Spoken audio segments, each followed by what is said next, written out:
True liberation together with one's enemies is the greatest victory. Some people across many past lifetimes have lived in an overbearing and tyrannical way, swaggering like crabs, arrogant and domineering, irritable in speech and action, cruel and ruthless, causing everyone who had karmic ties and interactions with them to suffer greatly, harboring anger but daring not to speak.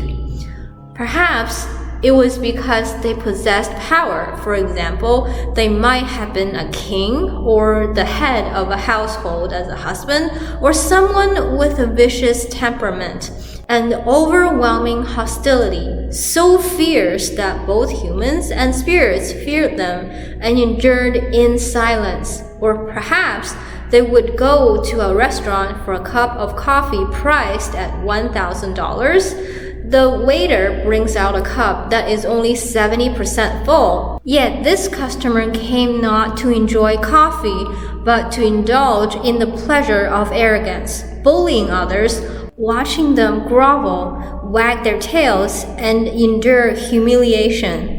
Deriving self-satisfaction from abusing people, with a rude expression he would say, "What kind of coffee is this? You dare charge $1,000? Take it back and look.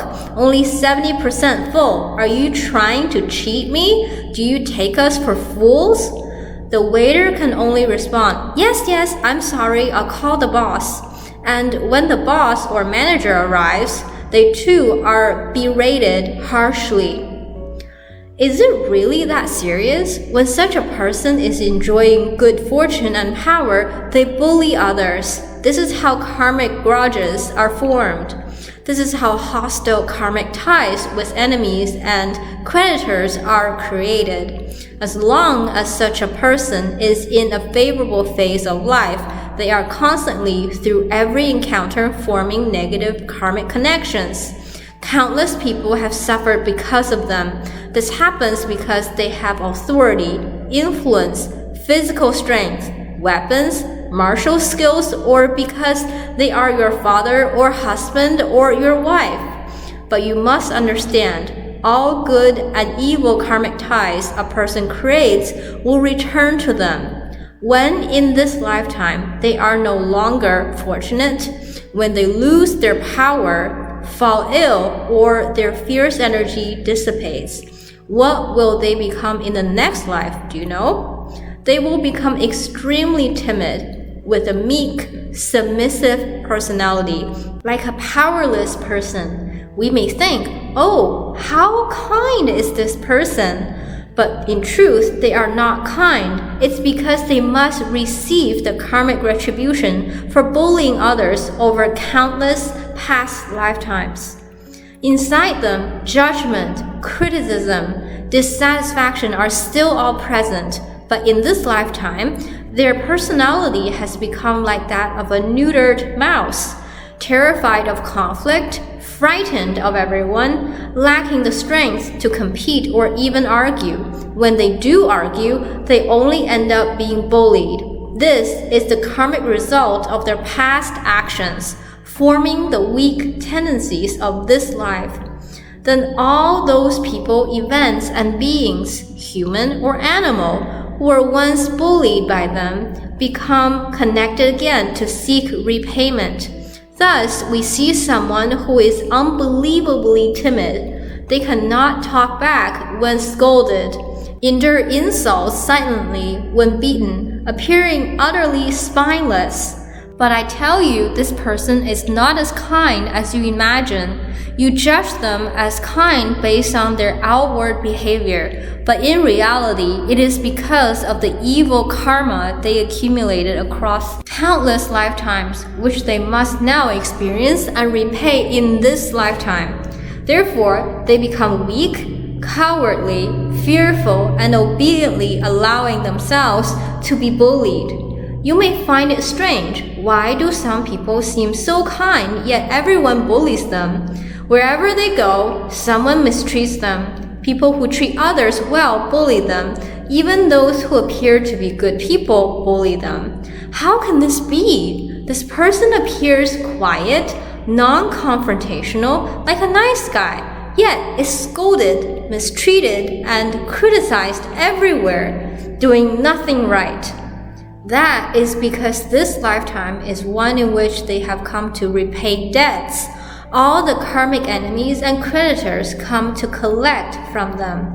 However, for these enemies to extract repayment, one condition must be present. The debtor, that is the one repaying, must still harbor within their heart feelings of judgment, criticism, resentment, pettiness, and lack of inner capacity. In this lifetime, they suppress these feelings internally and dare not to express them. In past lifetimes, they love to curse others, belittle people, and spread gossip. There is a cosmic law, the mirror of cause and effect, that governs this. They went to hell and suffered punishment because of their malicious speech and stirring up discord over countless lifetimes. At the end of their life, they endured the torment of tongue pulling in hell. This is the universe's law of balance. That suffering is beyond ordinary human comprehension, pain penetrating to the bones. The pain was so intense that they remembered it. They no longer dare to speak ill of others or curse them again. But when they reincarnated as humans or even as animals, others still bullied them. Even dogs would bully them. They no longer dare to scold or gossip. And if reborn as a dog, they would not even dare to bark recklessly. This is because the suffering in hell frightened them profoundly. Their conscious mind has forgotten the lesson, but their subconscious remembers, so they dare not to commit malicious speech again. We might think such a person is virtuous. Not necessarily. It is because they committed evil deeds and were punished to the point of fear, leaving deep imprints in their subconscious. This is the first reason. The second reason is that this lifetime is meant for karmic retribution, to repay debts. Thus, they become indecisive, unable to fight back when struck, unable to retort when scolded. This is the terrifying nature of karmic retribution. Grievances have their source, debts have their owner. When you cultivate merit, you form good karmic ties with those who share in that merit. But the evil ties formed through wrongdoing involve different beings. That is an entirely different matter. The boundless evil karma accumulated since beginningless time, how could it possibly all be repaid one by one? If complete repayment were required before you could live well, you would never have a chance. There is only one key, a gentle and skillful method to remain vigilant and let all distorted and unwholesome mental states dissolve, letting the ego itself disappear. Only then will the platform or bridge that connects you to the evil karmic causes of countless past lives cease to exist. Even those karmic enemies and creditors who once formed hostile ties with you will transform into your protectors or supporters. Moved by the energy of emptiness and true nature, they too will be liberated together with you. That is the greatest repayment you can offer them. You share with them the Dharma you have realized on the path to awakening. The most beautiful thing in life is transforming hostile ties into benevolent ones. You use the wondrous spiritual nature, the flowing of emptiness, to purify the stigma of these karmic enemies. This is the most beautiful thing in life. To reach this state, one must begin with one's own heart. Whenever there is tendency to judge others or find fault, we must bring it out and examine it. See it once, it diminishes by one part. See it twice, it diminishes by 2 parts.